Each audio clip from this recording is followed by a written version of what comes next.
সারা দেশে চাঁদাবাজি, এটা ইলেকশন আগে চাঁদাবাজি আগেও ছিল, এখনো আছে এবং ভবিষ্যতে থাকবে। এখন কিভাবে কত হলো এটাকে সহনশীল পর্যায়ে আনতে হবে। আপনি দেখেন ঢাকা শহরে এই যে আলু কিনতে আমাকে 100 টাকা 120 টাকা দিয়া, দেখেন বগুড়ায় সে আলুটা বিক্রি হয় 5 টাকা।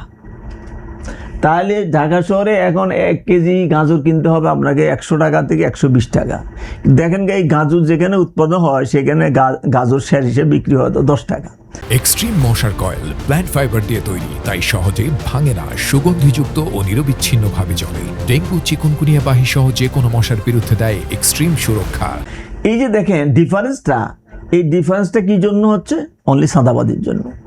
এই সাদাবাজি ল অ্যান্ড অর্ডার যদি এক্সিকিউট না করা হয়, সাদাবাজি বন্ধ না হলে আপনার দ্রব্যমূল্য কমাইতে পারবেন না। আমরা কখন দ্রব্যমূল্য কমাইতে গেলে সাদাবাজি, আপনি একটা ট্রাক যদি বগুড়া থেকে ঢাকার উদ্দেশ্যে রওনা দেওয়া হয়, কতগুলা জায়গায় তাকে চাঁদা দিতে হয় সীমাহীন, এবং এই চাঁদাটা আমার পণ্যের উপর পড়ে। সে যদি মূলা আনে, বেগুন আনে, সবজি আনে, যাই কিছু না আনে, ওই প্রোডাক্টের উপর সেই চাঁদাটা ধরে, ট্রাক ভাড়া ধরে, তার উপর মূল্য করে খুচরা ক্রেতা আমরা ঢাকা শহরে কিনতে হয়। তাহলে এইটা প্রোডাক্ট কস্টটা আমাদেরকে বেড়ে যাচ্ছে। এইটার এগেইনস্টে আইনশৃঙ্খলা বাহিনীর দ্রুত পদক্ষেপ নেওয়া দরকার, কিন্তু আজও এটা পদক্ষেপ আমরা দেখি না।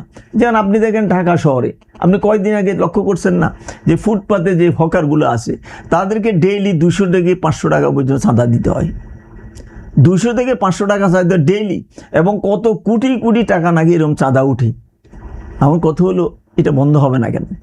কেন চাঁদা দিতে হবে তাকে? আপনি যদি একটা নিয়মের মধ্যে আনেন, ঠিক আছে, হকার যে ফুটপাতে যে করে সে মিউনিসিপ্যাল থেকে একটা লাইসেন্স নেবে যে তার মাসে 500 টাকা বা 1000 টাকা মিউনিসিপ্যালিটি টোকন থাকবে তার, তাহলে গভর্নমেন্টের কাছে টাকা চলে গেল এবং সে হকারি করবে, এবং কোন জায়গায় হকারি করতে পারবে গভর্নমেন্ট সেটা নির্ধারিত করে দেবেন। তাহলে দেখেন এই চাঁদাবাজিটা, রাজনৈতিক লোকেরা ছত্রছাই চাঁদাবাজিটা টোটালি বন্ধ হয়ে যাবে। আজকে দেখে এই চাঁদার ভাগ কে পাচ্ছে?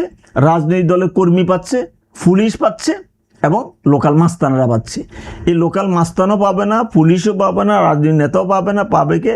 মিউনিসিপ্যালিটি অফিস পাবে, এবং মফস্বল হলে উপজেলা অফিসাররা পাবে। সেটা গভর্নমেন্টের খাতে টাকাটা জমা হবে, গভর্নমেন্ট রেভিনিউ ইনক্রিজ হবে।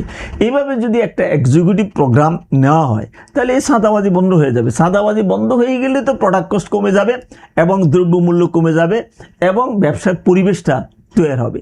আজকে দেখেন একটা ব্যবসায়ী যখন প্রোডাক্টটা মূল্য নির্ধারণ করে, তখন সব কিছু উপর ভিত্তি করে সে মূল্যটা নির্ধারণ করে, কারণ এই প্রোডাক্ট কস্টের উপর নির্ভর করেই তো মূল্যটা নির্ধারিত হয়। যখন আমার এই চাঁদাবাজি টাকাটা আমাকে দিতে হবে না, তাদের ওই পরিমাণ মূল্য তো আমি কমে রাখতে পারবো।